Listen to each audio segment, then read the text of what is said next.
રાધનપુર ભાજપના ધારાસભ્ય લવિંગજી સોલંકીએ મુખ્યમંત્રીને પત્ર લખ્યો છે. પાટણ લોકસભા ચૂંટણીમાં સૌથી વધુ મતોની લીડના બદલામાં લોકોના પ્રશ્નો ઉકેલવા સરકારને ખુદ ભાજપના જ ધારાસભ્ય દ્વારા રજૂઆત કરવામાં આવી છે.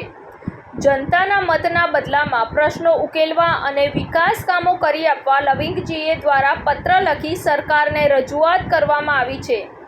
રાધનપુર વિધાનસભાએ ભાજપને 34,706 મતોની લીડ આપી છે, ત્યારે વિકાસના કામો ઝડપી કરવા રજૂઆત કરવામાં આવી છે.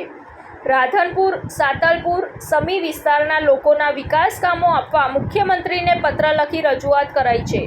રિપોર્ટ અનિલ રામાનુજ સાથે સંજીવ રાજપૂત, TV9 ગુજરાત, રાધનપુર, પાટણ. જોતા રહો TV9 ગુજરાત, નિર્ભય, નિષ્પક્ષ, નિરંતર.